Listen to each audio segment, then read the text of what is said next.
Hello students, welcome to the another class. We were studying the chapter sexual reproduction in flowering plants. इसका जो last field lecture था उसमें हमने anther wall को discuss किया था कि एंथर वॉल के अंदर कौन कौन सी लेयर्स होती हैं।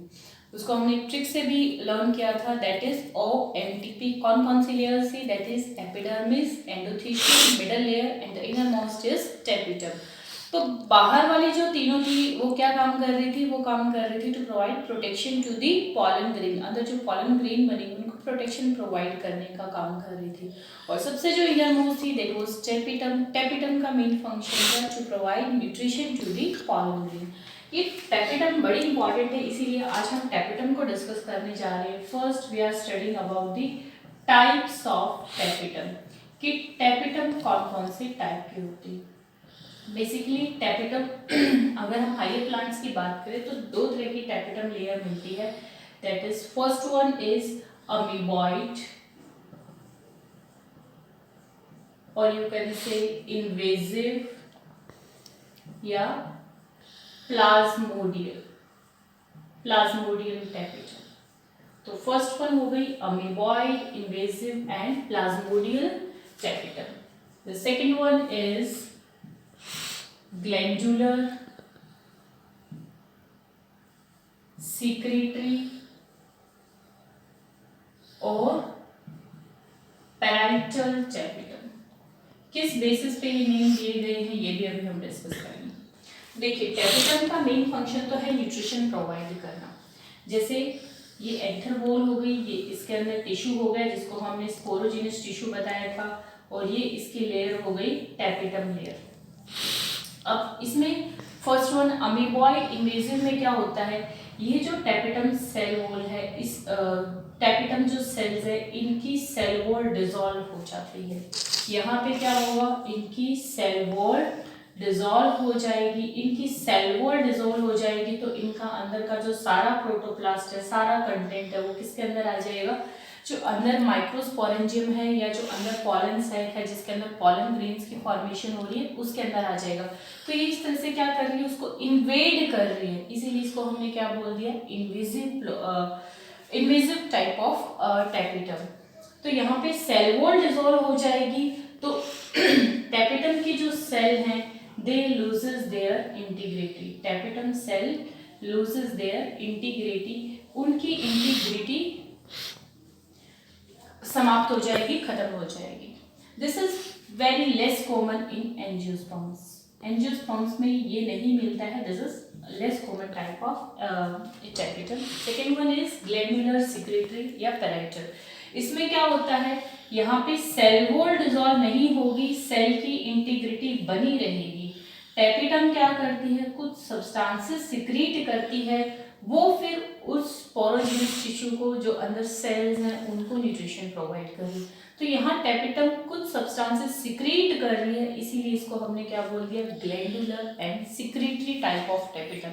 And this one is more common in angiosperms. Angiosperms में ज्यादातर कौन सा मिलता है, दिस वन। तो यहाँ cell wall not dissolve, cell wall dissolve नहीं होगी। Typical cell secrete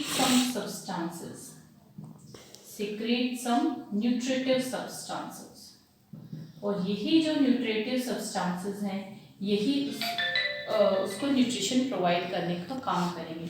and this is more common in angiosperm. ज़्यादातर एंजियोस्पर्म्स में इसी तरह का टेपिटम देखने को मिलता है। तो ये बेसिक क्लासिफिकेशन हो गया टेपिटम का कि वो न्यूट्रिशन कैसे प्रोवाइड कर रही है। अब इसके फंक्शंस हम देखते हैं। मोस्ट इंपॉर्टेंट फंक्शन तो हमने कर लिया था टेपिटम का। सबसे इंपॉर्टेंट फंक्शन क्या होता है, it provide nourishment to the inner cell. जो अंदर स्पोरोजिनस टिश्यू है या जो अंदर सेल्स हैं उनको न्यूट्रिशन प्रोवाइड करने का काम करती है। इसके अलावा भी कुछ और फंक्शंस हैं जो टेपिटम परफॉर्म करती है, उनको देखते हैं। आइए तो नाउ फंक्शंस ऑफ टेपिटम।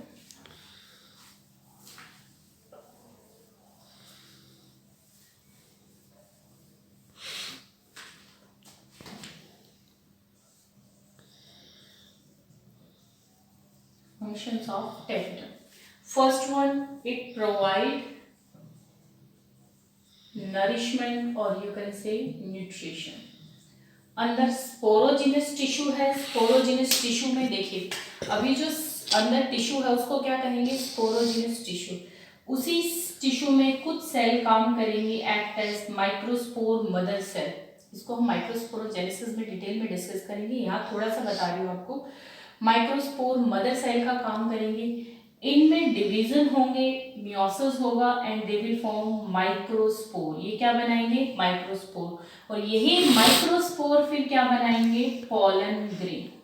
तो अंदर जो माइक्रोस्पोर्स बन रहे हैं उनको न्यूट्रिशन भी कौन प्रोवाइड करता है, टैपिटम सेल। तो टैपिटम सेल का मेन फंक्शन हो गया, it provide nourishment to the microspore. अंदर जो माइक्रोस्पोर बन रहे हैं उनको नरिशमेंट न्यूट्रिशन प्रोवाइड करेगा। सेकेंड इसका इंपॉर्टेंट फंक्शन देखिए, हमने कहा अंदर क्या है, माइक्रोस्पोर मदर सेल ये बना रही है माइक्रोस्पोर। कौन से प्रोसेस से बना रही है, मियोसिस से। कौन से प्रोसेस से बना रही है, मियोसिस। अब ये माइक्रोस्पोर मदर सेल है, इसमें मियोसिस हुआ, क्या बने, माइक्रोस्पोर ये। और हमें पता है मियोसिस से क्या होते हैं, मियोसिस से एक सेल से 4 सेल बनते हैं। तो इस तरह से इसमें मियोसिस हुआ, 4 सेल बन गए। 4 सेल बने हैं, इसीलिए इसको हम कहेंगे माइक्रोस्पोर टेट्राड। क्या कहेंगे इसको, माइक्रोस्पोर टेट्राड। अब ये माइक्रोस्पोर टेट्राड जो माइक्रोस्पोर है ये एक साथ रहते हैं। टैपिटम क्या करता है, इट प्रोड्यूसेस कैलेज एंजाइम। ये क्या बनाएगा, कैलेज एंजाइम बनाता है।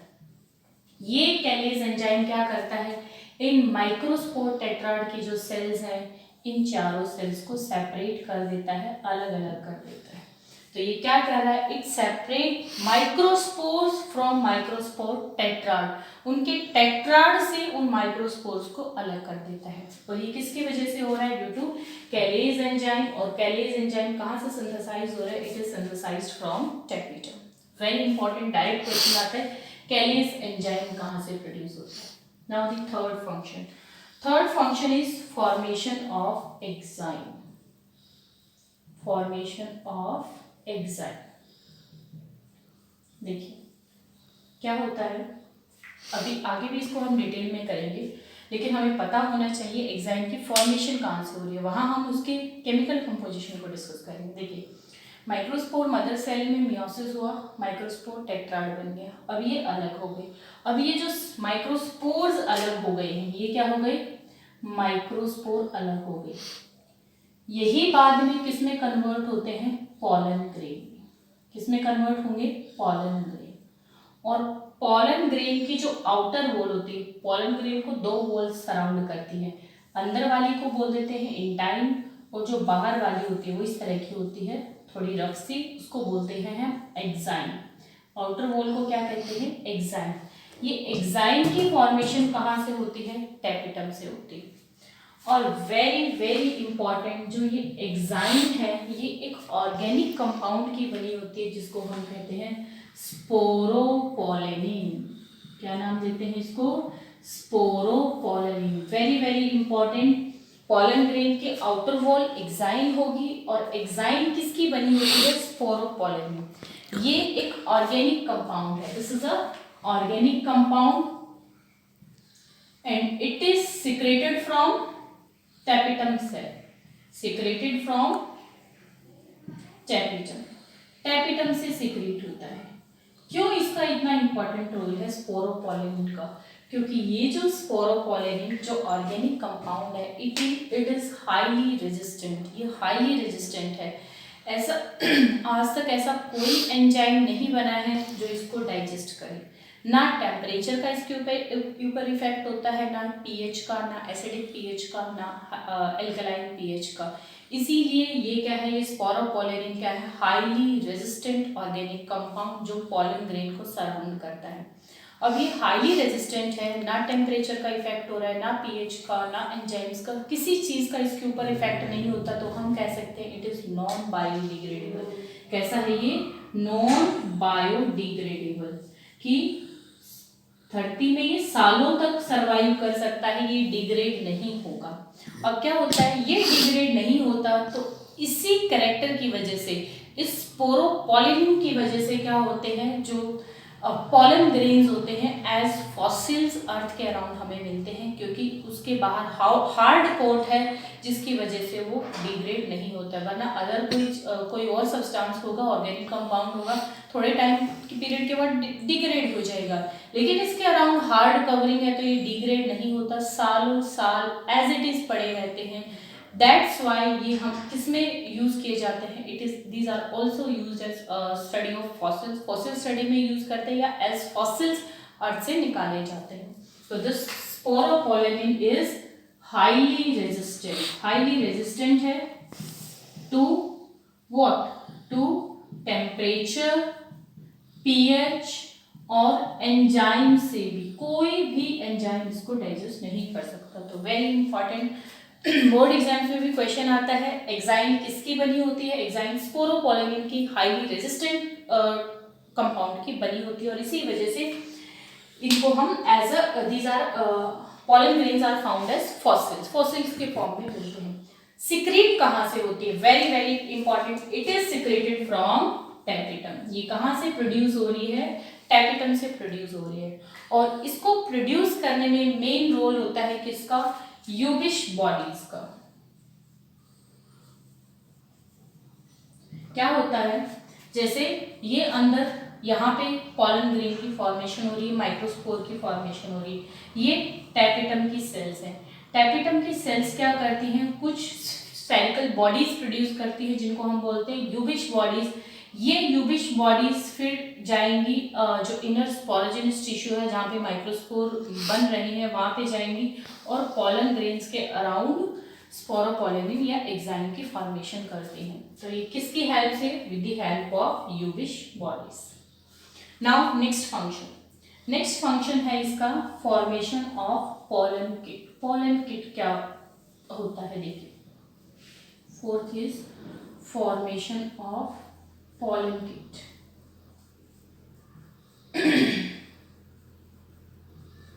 वेरी इंपॉर्टेंट, पॉलन किट क्या होता है, अगर किसी फ्लावर को हम टच करेंगे, किसी फ्लावर को बेसिकली टच करते हैं तो कुछ चिपचिपा स्टिकी सा सब्सटेंस हमारे हाथ में आ जाता है।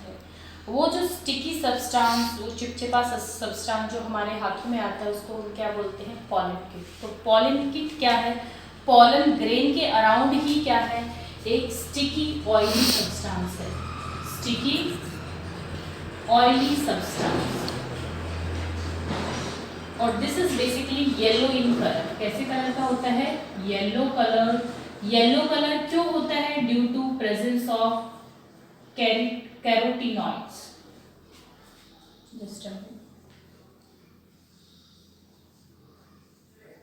तो इसमें कैरोटीनॉइड्स प्रेजेंट होते हैं जिसकी वजह से इसका कलर कैसा होता है, येलो कलर होता है। क्यों ये पॉलन किट बनाते हैं पॉलन ग्रेन्स के अराउंड ये तो पॉलन ग्रेन्स के अराउंड स्पोरोपोलिन था, और उसके अराउंड क्या प्रेजेंट होता है, पॉलन किट, स्टिकी सा सब्सटेंस प्रेजेंट होता है। क्यों बनाते हैं ये फ्लावर्स, ताकि इंसेक्ट्स को अट्रैक्ट, देखो इंसेक्ट्स को अट्रैक्ट करने का काम कौन कर रहे हैं, जो कलर्ड पैटर्न्स है। जब इंसेक्ट इनके पास आएगा तो इसी स्टिकी सब्सटेंस से क्या होता है, ये चिपचिपा है तो पॉलन ग्रेन्स इंसेक्ट की बॉडी से चिपक जाते हैं, जिससे फिर वो दूसरे फ्लावर के, अगर वो इंसेक्ट उड़ के दूसरे फ्लावर के ऊपर जाएगा तो वो वहाँ ट्रांसफर हो जाएंगे। That's in this way this helps in pollination. ये किस में हेल्प करता है, पॉलिनेशन में। तो बेसिकली ये जो पॉलन किट है ये क्या काम कर रहा है, तो बेसिकली ये पॉलन किट क्या कर रहा है, उस पॉलन ग्रेन को इंसेक्ट की बॉडी से चिपकने में, स्टिकी है तो उसको चिपकने में हेल्प करता है, और फिर इससे पॉलिनेशन में हेल्प होती है। तो it helps in pollination in insect pollinated flowers, जिन फ्लावर्स की इंसेक्ट से पॉलिनेशन होती है, इंसेक्ट पॉलिनेटेड फ्लावर्स।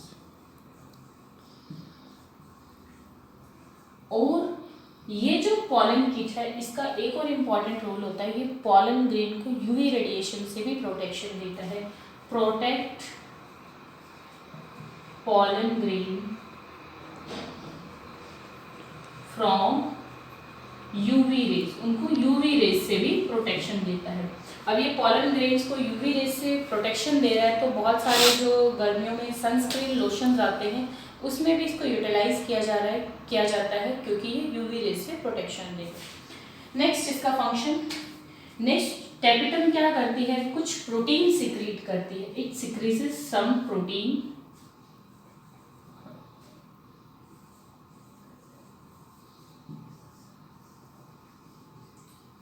कुछ प्रोटीन सिक्रीट करते हैं which helps in recognition of compatible stigma. ये क्या होता है, which helps in recognition of compatible stigma.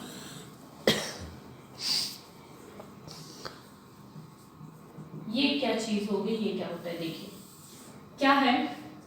जैसे हमने किया, ये एंथर है, फिलामेंट है, ये एंथर है और ये ओवरी स्टाइल स्टिग्मा है। अब एंथर से बन गए पॉलन ग्रेन्स, ये पॉलिनेट हो गए। इन किससे पॉलिनेट होंगे, हवा से हो रही, वाटर से हो रही, कुछ फ्लावर्स में हवा से हो रहे, कुछ में वाटर से हो रही, कुछ में इंसेक्ट से हो रही, ठीक है। अब हवा से तो जैसे कोई सपोज करो बीच का फ्लावर है, अब हवा से तो उसके ऊपर पॉलन ग्रेन दूसरे प्लांट के भी आ सकते हैं, मस्टर्ड के भी आ सकते हैं। तो फ्लावर को कैसे पता चलेगा ये पॉलन ग्रेन जर्मिनेट होना है या नहीं होना है, इसके ऊपर आएगा पॉलन ग्रेन, इस स्टिग्मा के ऊपर फॉल करेगा, पॉलन ट्यूब बनेगा। तो स्टिग्मा को और पॉलन ग्रेन को कैसे पता चलेगा कि ये फ्लावर उसी स्पीशीज का है या नहीं है, तो ये सब किसकी वजह से होता है, ड्यू टू दीज प्रोटीन्स।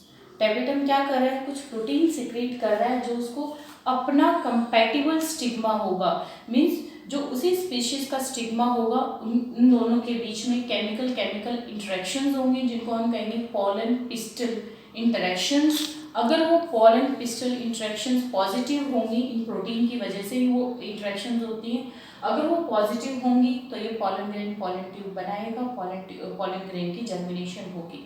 अगर ऐसी नहीं होंगी, ये रिएक्शंस पॉजिटिव नहीं होंगी, तो पॉलन ट्यूब की फॉर्मेशन नहीं होगी। बेसिकली क्या हो रहा है, बेसिकली ये हेल्प कर रहा है कि स्टिग्मा उसी फ्लावर का या उसी स्पीशीज का है या नहीं, उसको रिकॉग्नाइज करने में हेल्प कर। चलिए नेक्स्ट सिक्स्थ फंक्शन, आपने समटाइम देखा होगा जब हार्वेस्टिंग वगैरह होती है, जब कटाई वगैरह होती है, तो बहुत कुछ लोगों को एलर्जिक रिएक्शंस हो जाती हैं, डस्ट वगैरह से उनको एलर्जिक रिएक्शंस हो जाती है। वो सब किसकी वजह से होती है, या जब फ्लावरिंग वगैरह होती है वो सब किसकी वजह से होती है, ड्यू टू पॉलन ग्रेन्स। तो टेपिटम कुछ और प्रोटीन भी सिक्रीट करता है, सिक्रीट सम प्रोटीन, कुछ ऐसे भी प्रोटीन बनाता है दैट कॉजेस एलर्जिक रिएक्शंस। तो some protein which causes allergic reactions, जो ह्यूमंस में एलर्जिक रिएक्शन कोज करती हैं, सच एज अस्थमा और you can say bronchitis. Bronchitis हमने 11th में स्टडी किया था, ब्रोंकाई की इन्फ्लेमेशन को ब्रोंकाइटिस बोलते हैं। तो क्या हो रहा है, पॉलन ग्रेन्स रिलीज होंगे, उन पॉलन ग्रेन्स के साथ कुछ प्रोटीन्स होंगे। अगर वो एयर से हम उनको इनहेल कर लेते हैं, वो प्रोटीन हमारी बॉडी में चले आते हैं, तो दे कॉजेस अस्थमा, हमें सांस लेने में दिक्कत आती है, और इट कॉजेस ब्रोंकाइटिस। मोस्टली कौन से प्लांट होते हैं, तो इसके एग्जाम्पल हम एक ट्रिक से लर्न करते हैं, और उसकी ट्रिक हो जाएगी कैप्स। मोस्टली ये जो प्लांट्स हैं ये ज़्यादा एलर्जिक रिएक्शंस कोज करते हैं, इन पे ज़्यादा कॉमनली क्वेश्चंस पूछे जाते हैं। तो मोस्टली कौन कौन से प्लांट हैं, दैट इज चिनोपोडियम, बथुआ जो होता है, एमरैंथस, पार्थिनियम, ये एक एक्सोटिक वीड है जो वीट के साथ इंडिया में लाया गया था। And S for sorghum. तो इसकी ट्रिक हो जाएगी कैप्स। मोस्टली कौन से प्लांट एलर्जिक रिएक्शन कोज करते हैं, Chenopodium, Amaranthus, Parthenium and Sorghum. तो these are the plant which causes allergic reactions. तो ये बेसिक फंक्शंस थे टेपिटम पे। इन पे जनरल बहुत सारे क्वेश्चंस एमसीक्यूज पूछे जाते हैं, या सब्जेक्टिव में भी समटाइम इसके ऊपर क्वेश्चंस आते हैं। तो एक एक फंक्शन बड़ा इंपॉर्टेंट है, एक एक फंक्शन आपको अच्छे से लर्न करना है। आप इसको अच्छे से लर्न कीजिए। आगे हम इसी चैप्टर में माइक्रोस्पोरोजेनेसिस को स्टडी करेंगे।